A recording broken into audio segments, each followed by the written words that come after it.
علیکم، میں آپ کے لیے لے کر آئی ہوں شکاریات سیریز میں ایک اور زبردست کہانی جس کا عنوان ہے وادی سون کا قاتل، اور اس کے مصنف کا نام ہے مظفر اقبال ملک۔ اگر آپ نے ابھی تک اس چینل کو سبسکرائب نہیں کیا ہوا تو اسے سبسکرائب کر لیں اور بیل آئیکن کو ضرور پریس کریں تاکہ آنے والی ہر نیو ویڈیو کی نوٹیفیکیشن آپ کو بر وقت ملتی رہے۔ اور اگر یہ ویڈیو، یہ کہانی، میرا انداز پسند آئے تو اس ویڈیو کو لائک کیجیے گا، زیادہ سے زیادہ شیئر کیجیے گا اور اچھا سا کمنٹ کیجیے گا۔ تو چلیں کہانی شروع کرتے ہیں۔ میں پیشہ ور شکاری نہیں، لیکن فرض کی پکار پر غافل رہنا بھی میرا شعار نہیں۔ جب قدرتی آفات اور جنگلی درندے ہم سادہ لو دیہاتیوں کا جینا محال کر دیں تو پھر ہمارے تیور دیکھنے کے لائق ہوتے ہیں۔ ہم پرپیچ کارروائیوں اور لمبی چوڑی تیاریوں کے بجائے خم ٹھونک کر میدان میں نکلتے ہیں اور درندوں سے دو بدو آنکھیں چار کرتے ہیں۔ میں ایک دیہاتی آدمی ہوں، آپ میری ہنسی ضرور اڑائیں گے، لیکن مجھے یہ کہنے میں کوئی عار نہیں کہ یہ طرز احساس کسی طور بھی ایک آزاد قوم کے شایان شان نہیں۔ اپنا دامن زر و جواہر سے مالا مال ہو تو غیروں کے خزف ریزے چننے کی کیا ضرورت ہے، مگر مشکل یہ ہے کہ ہمیں نہ ارد گرد جھانکنے کی عادت ہے اور نہ اپنا ماحول ایک آنکھ بھاتا ہے۔ میں اپنی داستان بلا کم و کاست پیش کرتا ہوں، مبالغہ آرائی سے احتراز کرتے ہوئے۔ میری کوشش ہوگی کہ صاف اور کھری کھری باتیں کروں۔ میں انگا کا باشندہ ہوں، تحصیل خوشاب میں سون سکیسر کا یہ ایک دور افتادہ گاؤں ہے۔ یہاں تہذیب جدید کی سہولتوں کا نشان تک نہیں ملتا۔ پرائمری سے زیادہ تعلیم کا کوئی بندوبست نہیں، بیماری کی صورت میں دوا دارو میسر نہیں آتا۔ اس کے باوجود ہم لوگ اپنی قسمت پر شاکر ہیں اور ہنسی خوشی زندگی بسر کرتے ہیں۔ ستمبر سن 1965 کا مہینہ جہاں پورے ملک کے لیے جنگ کا خونی پیغام لایا، وہاں اس نے ہمارا سکھ چین بھی تباہ کر دیا۔ ہماری بربادی کا باعث جنگ نہیں تھی۔ ہمارے گاؤں کے کئی کڑیل جوان مختلف محاذوں پر بھارتی حملہ آوروں کے دانت کھٹے کر رہے تھے اور ہمیں اس بات پر فخر ہے۔ ہماری مصیبت کا سبب تو ایک خوفناک چیتا بنا ہوا تھا جو نہ جانے کدھر سے آ نکلا تھا۔ اس نے جلد ہی مضافات کے دیہات کو اپنی خون آشامی کی لپیٹ میں لے لیا۔ اس علاقے میں گھنے جنگل وسیع رقبے پر پھیلے ہوئے ہیں۔ قداور درخت، خاردار جھاڑیاں اور کاؤ کے جھنڈ جنگلی جانوروں کے لیے بہترین پناہ گاہ ثابت ہوتے ہیں۔ سور، بھیڑیے، گیدڑ اور ہرنوں کی بہتات ہے۔ سور کبھی کبھار فصلوں کو نقصان پہنچاتے ہیں اور بھیڑیے بھیڑ بکریوں کو اچک لے جاتے ہیں، لیکن وہ کسی بڑے خطرے کا موجب نہ بنے تھے اور ان کی کارستانیاں زندگی کا معمول بن کر رہ گئی تھی۔ ہم لوگ بھی کچھ زیادہ پرواہ نہ کرتے تھے۔ وہ شام کس قدر پراسرار اور بھیانک تھی۔ بجلی کی کڑک، بادل کی گرج اور موسلادھار بارش، ہر طرف تاریکی کا راج تھا۔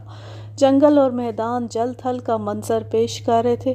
اس عالم میں ایک نوجوان گدڑیا یاسین گائے بھینسوں کے گلے کے ساتھ گاؤں سے کچھ دور، ہر طرف تاریکی کا راج تھا۔ جنگل اور میدان جل تھل کا منظر پیش کر رہے تھے۔ اس عالم میں ایک نوجوان گدڑیا یاسین گائے بھینسوں کے گلے کے ساتھ گاؤں سے کچھ دور جنگل میں گھر گیا تھا۔ تیز بارش اور گھپ اندھیرے میں اسے کچھ سجھائی نہ دیتا تھا۔ وہ ایک گھنے درخت تلے دبکا بیٹھا تھا۔ اچانک گلے میں کھلبلی مچ گئی۔ بجلی کی چمک میں اس نے جو کچھ دیکھا وہ اس کے وہم و گمان میں بھی نہ تھا۔ کچھ فاصلے پر ایک لمبا تڑنگا چیتا بڑھ کر مویشیوں پر حملہ آور ہو رہا تھا۔ ایک خوبصورت گائے بری طرح لہو لہان ہو چکی تھی اور خوف اور تکلیف کے مارے ادھر ادھر سرپٹ دوڑ رہی تھی۔ چیتا کسی طرح اس کا پیچھا نہ چھوڑتا تھا۔ گائے یکدم کھڑی ہو گئی۔ چیتا جو ہی اس کے قریب پہنچا، اس نے زور سے ٹکر ماری۔ چیتا دور تک لڑکھنیاں کھاتا چلا گیا۔ اب اس کے غیظ و غضب کا کوئی ٹھکانہ نہ تھا۔ زور سے غرایا، تاک کر جست لگائی اور گائے پر سوار ہو کر اپنے خونی دانت اس کی گردن میں گاڑ دیے۔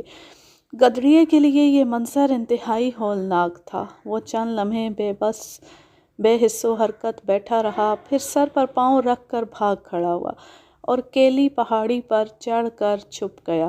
اسے ہر آن چیتے کا کھٹکا لگا ہوا تھا۔ اس بے چارگی اور تنہائی کے عالم میں اس کی ہڈی پسلی چبا لی جائے گی، اس تصور ہی سے اس کے رونگٹے کھڑے ہو جاتے۔ موت اس کی نگاہوں کے سامنے ناچ رہی تھی۔ دوسری طرف اکا دکا مویشی بھٹکتے اور پھرتے پھراتے گاؤں میں پہنچ گئے۔ وہ سخت سراسیمہ اور دہشت زدہ تھے۔ گدڑیا ابھی تک گھر نہیں پہنچا تھا۔ لوگوں نے خطرے کو بھانپ لیا۔ بڑے بوڑھوں نے گدڑیے کو تلاش کرنے کی صلاح دی، لیکن کسی شخص کو گاؤں سے باہر قدم رکھنے کی ہمت نہ ہوئی۔ بے چارہ گدڑیا ساری رات بے یار و مددگار بارش اور سردی میں ٹھٹھرتا رہا۔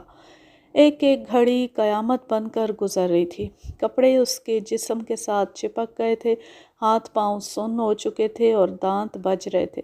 اس پر مستزاد ہر آن چیتے کا خوف اس کے خون کو شریانوں میں منجمد کرنے کے لیے کافی تھا۔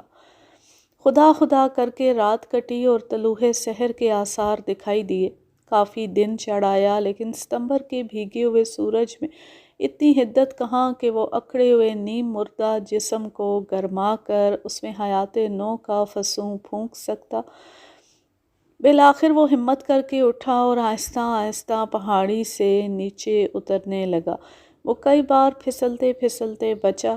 نیچے گھنی جھاڑیاں تھیں جن میں سے ہو کر اسے گزرنا تھا۔ وہ ہر جھاڑی کو بخور دیکھتا احتیاط سے چل رہا تھا۔ اس کی رفتار پر ایک قدم آگے اور دو قدم پیچھے والی مثال صادق آتی تھی۔ ذرا سرسراہٹ ہوتی تو اس کا رنگ پیلا پڑ جاتا۔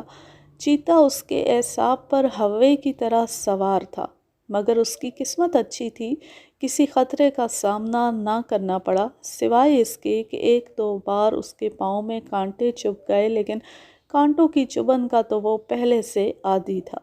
آخر وہ جنگل سے باہر آ گیا۔ گاؤں کو سامنے دیکھ کر اس کی آنکھوں میں چمک اُوت کر آئی۔ گھر پہنچا تو اس کی بوڑھی ماں کی خوشی کی انتہا نہ رہی۔ وہ تو اسے رو دھو بیٹھی تھی۔ اب اپنے بڑھاپے کے سہارے کو دیکھا تو لپٹ گئی اور بلائیں لینے لگی۔ گاؤں والوں کو گدڑیے کے آنے کی خبر ہوئی تو صورت احوال جاننے کے لیے جمع ہو گئے۔ گدڑیے نے جب انہیں چیتے کی کارستانی سے مطلع کیا تو دہشت کے مارے ان کے منہ کھلے کے کھلے رہ گئے۔ اب نہ وہ جنگل میں مویشی چرا سکیں گے، نہ لکڑہارے لکڑیاں کاٹ سکیں گے، گھر میں آگ روشن نہ ہوگی، چولہے اور تندور سرد پڑ جائیں گے، زندگی کا سارا کاروبار ٹھپ ہو کر رہ جائے گا۔ گاؤں میں اس وقت باہمت جوانوں کی کمی تھی۔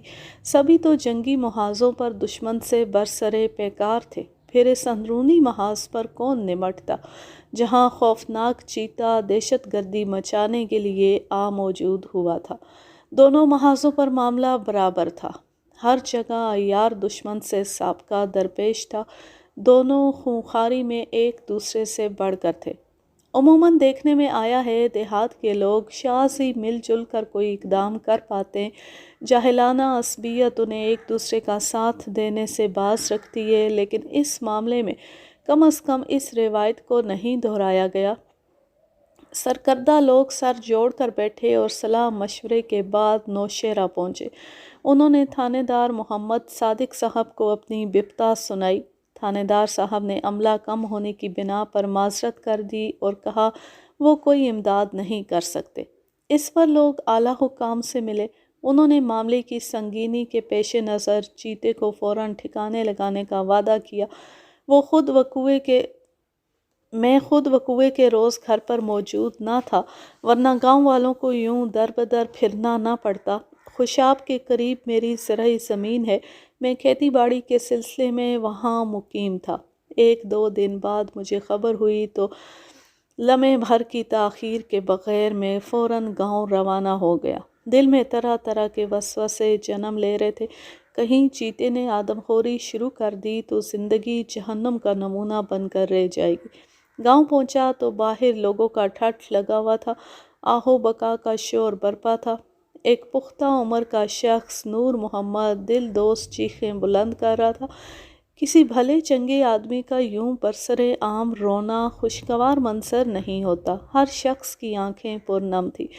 مجھے بتایا گیا کہ نورے کا بھائی فاضل کل ہی موذی چیتے کے ہاتھوں موت کے گھاٹ اتر گیا۔ وہ کسی کام کے سلسلے میں قریبی گاؤں جا رہا تھا کہ چیتے نے بے خبری میں حملہ کر کے اسے دبوچ لیا۔ بیچارے کو ذرا بھی کشمکش کا موقع نہ دیا، لاش کو چیر پھاڑ کر اور آدھی چٹ کر کے فرار ہو گیا۔ میں نے نورے کو تسلی دی، بھلے آدمی، بچوں کی طرح بلکتے ہو، صبر کرو، اللہ نے چاہا تو ہم اس چیتے سے انتقام لے کر رہیں گے۔ اس دوران میں نامور شکاری ملک عمر دراز کو بھی حکام نے اسی کام پر مامور کر کے بھیج دیا۔ ملک صاحب نے یوں تو بے شمار کارنامے انجام دیے، لیکن وہ مشہور ایک خاص واقعے سے ہوا یوں کہ ایک شخص نے بھورا ریچھ پال رکھا تھا۔ وہ اسے میلوں ٹھیلوں میں لے جا کر کرتب دکھاتا اور جو دو چار آنے انعام میں میسر آتے ان سے پیٹ پالتا۔ ایک دن ریچھ کو جانے کیا سوجی کہ بغاوت پر اتر آیا، زنجیر توڑ کر بھاگ نکلا۔ جو شے راستے میں آئی اس سے پنجہ آزمائی کی۔ ایک جگہ ملک صاحب اپنے ساتھیوں کے ساتھ کھیل میں مشغول تھے، ریچھ کی جو شامت آئی تو ادھر کا رخ کر بیٹھا۔ ان دنوں ملک صاحب کوئی 18 برس کے ہوں گے، جوان اور تندرست و توانا۔ ریچھ کو دیکھ کر تن کر کھڑے ہو گئے اور آتی ہی ریچھ کو یوں لیا جیسے کبڈی میں داؤ آزماتے ہیں۔ بس پھر کیا تھا، باقاعدہ کشتی شروع ہو گئی۔ ریچھ نے اپنے مد مقابل کی یہ دمخم دیکھے تو ساری چوکڑی بھول گیا۔ عمر دراز نے وہ پٹخنیاں دیں کہ سارا نشہ اتر گیا اور لگا جان چھڑانے، مگر یہ نوجوان اسے یوں آسانی سے چھوڑنے والا نہ تھا۔ اس کی ٹانگیں آسمان کی طرف کر کے چاروں شانے چت گرا دیا۔ اسی اثناء میں ریچھ کا مالک بھی پہنچ گیا۔ اس نے منت سماجت کر کے ریچھ کی جان چھڑائی، ورنہ وہ عمر دراز صاحب کے ہاتھوں زندہ نہ بچتا۔ کمال یہ ہے کہ اس مقابلے میں عمر دراز کو خراش تک نہ آئی۔ جس نے بھی سنا داد دی اور اش اش کر اٹھا۔ بس یہیں سے ملک صاحب کا شہرہ ہو گیا اور آئندہ کے لیے شکار کو انہوں نے بطور پیشہ اپنا لیا۔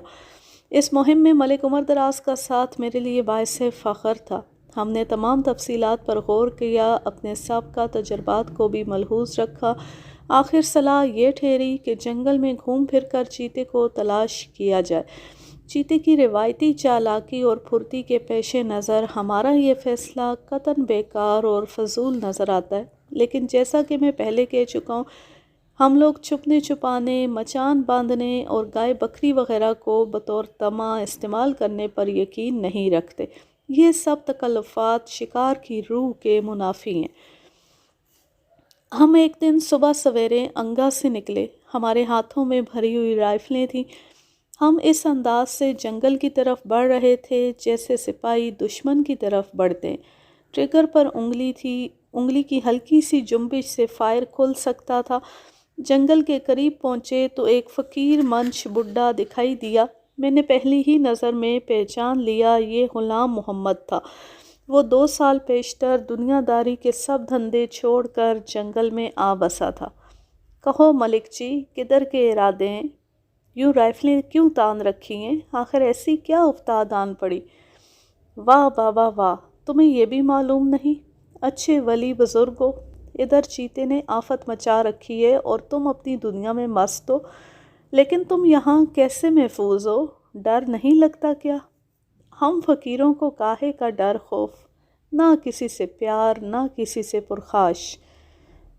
بوڑھے نے فضا میں گھورتے ہوئے جواب دیا۔ وہ چند لمحے خاموش رہا، پھر میں نے خیز انداز میں بولا، اگر چیتا تمہیں ایذا پہنچاتا ہے تو جاؤ، شالہ اسے ختم کر کے خیر سلامت گھر آؤ۔ ہم چپ چاپ وہاں سے چل دیے۔ آگے 9-10 مربع میل کے رقبے میں پھیلا ہوا وسیع و عریض جنگل تھا۔ اللہ کا نام لے کر اس میں داخل ہو گئے۔ فقیر کے دعائیہ کلمات ہمارے کانوں میں گونج رہے تھے۔ گھومتے پھرتے دن ڈھلنے کو آ گیا۔ ہم حسابہ پہنچ چکے تھے۔ یہ گاؤں جنگل کے عین وسط میں آباد ہے۔ چیتے کا سب سے زیادہ ہدف یہی گاؤں بنا ہوا تھا۔ یہاں لوگوں کے پاس اسلحہ کافی تعداد میں موجود تھا۔ انگریزوں کے عہد کی بندوقیں بھی تھیں اور جدید رائفلیں بھی۔ چیتا جب بھی گاؤں کا رخ کرتا یہ لوگ بے تحاشا فائر شروع کر دیتے، چنانچہ اسے پسپا ہونا پڑتا۔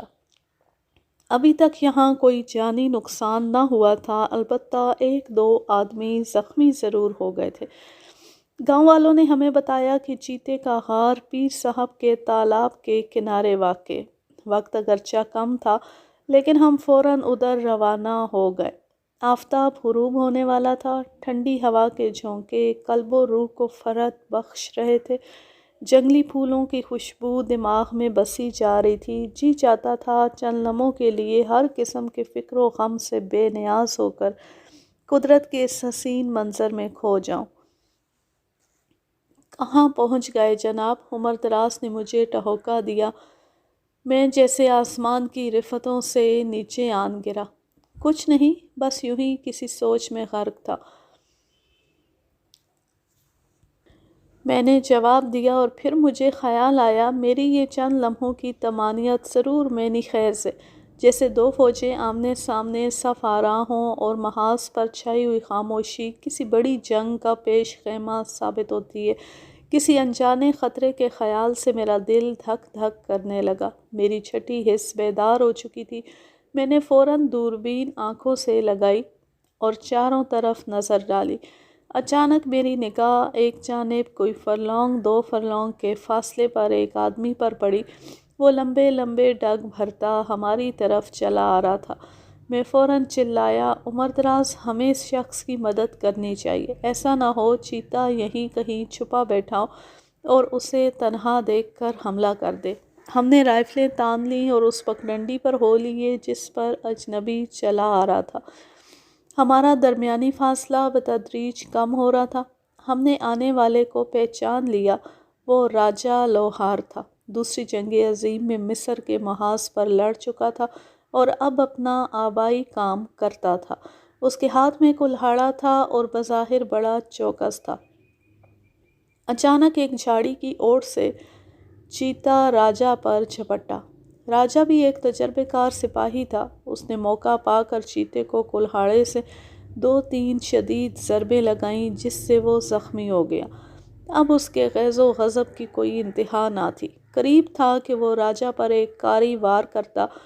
ملک عمر دراز آڑے آ گیا۔ اس نے رائفل کی نالی چیتے کی طرف سیدھی کر دی۔ چیتے نے راجہ لوہار کو تو چھوڑ دیا اور عمر دراز کی طرف متوجہ ہو گیا۔ عمر دراز نے خطرے کو بھانپتے ہوئے ٹریگر دبا دیا لیکن نشانہ خطا گیا۔ چیتے نے اس زور سے انہیں زمین پر پٹخا کہ ایک زوردار چٹاکے کے ساتھ ان کے داہنی بازو کی ہڈی ٹوٹ گئی۔ میں نے اس دوران اپنے ہوش و حواس بحال رکھے اور رائفل سے چیتے پر گولیوں کی بوچھاڑ کر دی۔ اگرچہ کوئی گولی مہلک ثابت نہ ہوئی لیکن اس اندھا دھند فائرنگ کی تاب نہ لا کر چیتا میدان چھوڑ کر رات کی تاریکی میں غائب ہو گیا۔ اب ہمارے سامنے ملک عمر دراز کا مسئلہ تھا۔ وہ تکلیف کی شدت سے گرا رہے تھے۔ میں نے بازو کو کس کر رومال باندھ دیا۔ راجہ لوہار دوڑ کر حسابہ گیا اور ایک چارپائی اور چند نوجوان لے آیا۔ ملک صاحب کو رات حسابہ ہی میں رکھا گیا۔ صبح بس کے ذریعے نوشہرہ ہسپتال پہنچا دیا گیا جہاں وہ تقریباً 25 دن رہے۔ ڈاکٹر رفیع اقبال کی خصوصی توجہ اور علاج معالجے سے ہڈی کا جوڑ لگ گیا لیکن احتیاط کے طور پر کچھ عرصے کے لیے ملک صاحب کو ہر قسم کے کام کاج سے منع کر دیا گیا۔ ملک عمر دراز کے صاحب فراش ہو جانے سے میں تنہا رہ گیا۔ اس دوران میں چیتے کی وارداتوں میں تشویشناک حد تک اضافہ ہو چکا تھا۔ انگا اور حسابہ کے علاوہ کوٹلی اور اگالی کے دیہات میں بھی لوگ گھروں میں تقریباً بند ہو کر رہ گئے تھے۔ دن کے وقت وہی شخص باہر نکلنے کی جسارت کرتا جس کے پاس بندوق ہوتی۔ شام کو لوگ جلد از جلد کھانے سے فارغ ہو کر حویلیوں کو مقفل کر کے پڑ رہتے۔ وہ عملی طور پر محصور ہو چکے تھے اور چیتا ساری رات گلی کوچوں میں دن دناتا رہتا۔ اگرچہ لوگ ہر ممکن احتیاط سے کام لیتے لیکن پھر بھی اکا دکا چیتے کے ہتھے چڑھ جاتے۔ ایک دفعہ محمد افضل، شیر افضل اور فتح خان جنگل سے لکڑیاں کاٹنے گئے۔ وہ انتہائی مجبور ہو کر گھر سے نکلے تھے۔ ایندھن نہ ہونے کی وجہ سے ان کے گھر میں کئی دن سے کچھ نہیں پکا تھا۔ انہوں نے سوچا ایڑیاں رگڑ رگڑ کر مرنے سے بہتر ہے آدمی جرأت سے جان دے۔ لوگوں نے بتیرا روکا، بھلے مانسو، 2-4 روز اور انتظار کر لو، شکاری چیتے کے پیچھے لگے ہوئے ہیں، جلد ہی اسے ختم کر دیں گے، پھر جہاں چاہے آنا جانا۔ لیکن انہوں نے ایک نہ سنی۔ آخر وہی ہوا جس کا خدشہ تھا۔ چیتے نے سب سے پہلے فتح خان پر حملہ کیا۔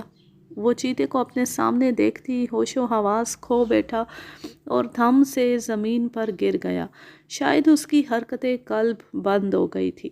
محمد افضل مدد کے لیے آگے بڑھا لیکن خونخوار درندے کے سامنے اس کی ایک نہ چلی۔ چیتے نے اس کی گردن بھی مروڑ دی۔ شیر افضل کے پاس بندوق تھی لیکن 2 ساتھیوں کا انجام دیکھ کر اس کے اوزان خطا ہو گئے اور بندوق چلانے کی نوبت ہی نہ آئی۔ چیتے نے اسے بھی وہیں ڈھیر کر دیا۔ بیک وقت 3 آدمیوں کی موت کی خبر سے خوف و دہشت بھری فضا میں اور گھٹن پیدا ہو گئی۔ ترا یہ کہ اگلے 2-1 روز میں 2 اور آدمی چیتے کا شکار ہو گئے۔ علی اکبر اور اصغر علی دونوں چچا زاد بھائی تھے۔ وہ کلری تالاب پر مویشیوں کو پانی پلانے گئے تو بند کے ساتھ ساتھ لمبی لمبی گھاس میں چھپا ہوا چیتا ان پر ٹوٹ پڑا۔ شاید یہ جوان موت کے منہ میں خود چل کر نہ جاتے لیکن ان کے مویشی پیاس کے مارے بلبلا رہے تھے۔ ان کی یہ مصیبت ان سے نہ دیکھی گئی۔ وہ جان ہتھیلی پر رکھ کر تالاب پر پہنچ گئے لیکن واپس آنا نصیب نہ ہوا۔ یہ صورتحال میرے لیے چیلنج کی حیثیت کچھ کر سکنے کے باوجود کچھ نہ کر پایا تھا۔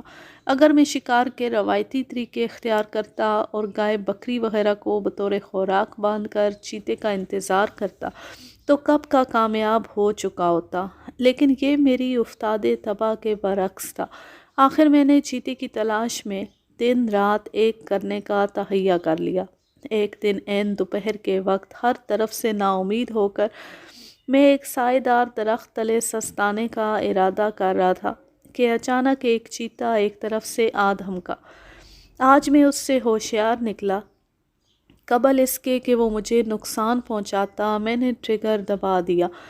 پہلی گولی اس کا بھیجا چیر کر نکل گئی، دوسری گولی نے اس کا کام تمام کر دیا۔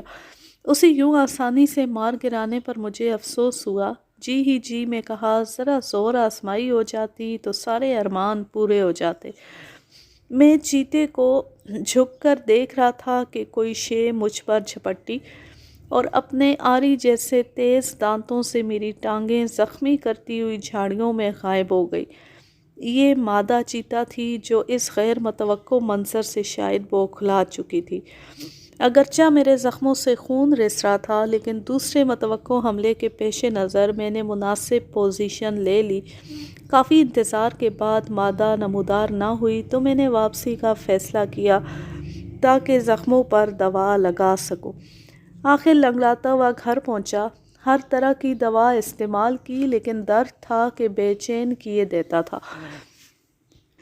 یوں معلوم ہوتا تھا سارے بدن میں سوئیاں چبھ رہی ہیں، ٹانگیں بھی سوجنا شروع ہو گئی تھیں۔ اسی شام نوشہرہ اسپتال میں پہنچا۔ ڈاکٹر صاحب اس وقت کہیں باہر گئے ہوئے تھے۔ انتظار کی گھڑیاں قیامت سے کم نہ تھیں۔ خدا خدا کر کے وہ 2 بجے رات واپس آئے۔ میری حالت دیکھی تو سخت متعجب ہوئے۔ انہوں نے ہر چند تسلی دی کہ فکر کی کوئی بات نہیں، مگر میری وہمی طبیعت کو تسلی نہ ہوئی۔ میری بے قراری کو دیکھتے ہوئے انہوں نے مجھے بے ہوشی کا ٹیکا لگایا اور آپریشن روم میں زخموں کو صاف کر کے دوا لگا دی۔ صبح آنکھ کھلی تو درد میں افاقہ محسوس ہوا مگر جسم بخار سے پھنک رہا تھا۔ ڈاکٹر صاحب نے اچھی طرح معائنہ کر کے باقاعدہ علاج شروع کر دیا۔ پوری طرح صحت بحال ہونے میں 45 دن لگ گئے۔ اتنی مدت ہسپتال میں رہتے ہوئے طبیعت سخت بور ہو گئی اور مزاج میں چڑچڑا پن آ گیا، لیکن یہاں سے رخصت ہو کر زندگی کے ہنگاموں میں پھر سے مصروف ہونے کے بعد یہ تمام منفی اثرات زائل ہو گئے۔ میرا اصل کام ابھی ختم نہیں ہوا تھا۔ مادہ چیتا نر سے بھی زیادہ خطرناک ثابت ہوئی۔ اپنے ساتھی کی موت نے اس کی آتش انتقام کو بھڑکا دیا تھا۔ اس نے دن دہاڑے بستیوں پر حملے شروع کر دیے۔ عموماً چھوٹے بچے اس کی بہیمیت کی بھینٹ چڑھتے۔ ایک دل دوست ثانیہ سن کر تو میزارو کتار رو پڑا۔ ایک دن ایک 20 سالہ دوشیزہ سکینہ اپنی ماں کی قبر کی زیارت کے لیے گھر سے نکلی تو مادہ چیتے نے گھر سے چند قدم دور ہی اسے پنجے مار مار کر ہلاک کر دیا اور پھر سب لوگوں کے دیکھتے دیکھتے اسے گھسیٹ کر جنگل میں غائب ہو گئی۔ اس قسم کے المناک واقعات سن کر میرا خون کھول اٹھا۔ ادھر بیماری کی وجہ سے مجھ پر نکاہت کا غلبہ تھا، لیکن میں نے ہر احتیاط کو بالائے طاق رکھتے ہوئے عمر دراز کو ساتھ لیا اور مفصل معلومات کے لیے حسابہ کا رخ کیا۔ ہم گاؤں کے چودھری میاں افضل کی حویلی میں بیٹھے تھے۔ کئی ستم رسیدہ لوگ وہاں موجود تھے اور اپنا دکھڑا سنا رہے تھے۔ ابھی یہ باتیں ہو رہی تھیں کہ اچانک گاؤں کے دوسرے سرے پر شور اٹھا۔ میاں صاحب نے کہا، شاید مادہ چیتے نے حملہ کر دیا ہے۔ ہم فوراً جائے حادثہ کی طرف لپکے۔ ہمارے پہنچتے پہنچتے مادہ چیتا ایک لڑکی کو گھسیٹ کر لے جانے میں کامیاب ہو گئی تھی۔ خون کے دھبوں کی رہنمائی میں ہم جنگل میں گھس گئے۔ ہم فیصلہ کر چکے تھے کہ آج آخری معرکہ ہوگا۔ اگر چیتے کو ٹھکانے نہ لگایا تو ہمیں مرد کون کہے گا۔ ہم ہر قیمت پر اس خونی کھیل کو ختم کرنا چاہتے تھے جو بہت زیادہ قیمت وصول کر چکا تھا۔ ہم بے خطر آگے بڑھتے رہے۔ ایک جگہ جھاڑیوں کے درمیان کچھ خالی جگہ تھی۔ وہاں لڑکی کی مسخ شدہ لاش رکھی تھی اور اس کے پاس مادہ چیتا اور ایک بھیڑیا ایک دوسرے کو خونخوار آنکھوں سے گھور رہے تھے۔ لاش کو کھانے کے لیے ان کے درمیان ٹھن گئی تھی۔ ان کا یہ مقابلہ ہمارے حق میں از حد مفید رہا، کیونکہ آپس کی لڑائی میں وہ دونوں ہماری طرف سے غافل ہو گئے تھے۔ ہم اگرچہ شور کرتے ہوئے آ رہے تھے، لیکن انہیں ذرا خطرہ محسوس نہ ہوا۔ مادہ چیتا تو شاید اپنی خونخواری کی بنا پر اس قدر دلیری دکھا رہی تھی کہ اس نے چھپنے پر غور ہی نہ کیا۔ جہاں تک بھیڑیے کا تعلق ہے، وہ ایک بار کسی کو دانت دکھا دے تو پھر میدان سے ہٹنے کا نام نہیں لیتا۔ بہرحال یہ ہماری خوش قسمتی تھی۔ ہم نے تاک کر شست لی۔ دونوں رائفلوں سے بیک وقت گولیاں زن سے نکلی۔ بھیڑیا وہیں ڈھیر ہو گیا۔ مادہ چیتا پیچھے کی طرف اچھلی، پھر اس نے خوفناک اور راہٹ کے ساتھ ہماری طرف جست لگائی، لیکن رائفل کی دوسری گولی نے اسے راستے ہی میں اوندے منہ گرا دیا۔ اس کے زخموں سے خون فوارے کی طرح ابلا، مظلوم اور معصوم بچیوں کا خون۔ اس کہانی کا ماخذ ہے اردو ڈائجسٹ، اکتوبر سن 1970۔ کیوں یہ زبردست کہانی اپنے اختتام کو پہنچی۔ اب میں لیتی ہوں آپ سے اجازت۔ جہاں رہیں خوش رہیں، شاد و آباد رہیں، ہنستے مسکراتے رہیں اور مجھے اور میرے اس ننھے سے چینل کو اپنی دعاؤں میں یاد رکھیں۔ اللہ حافظ، اللہ نگہبان۔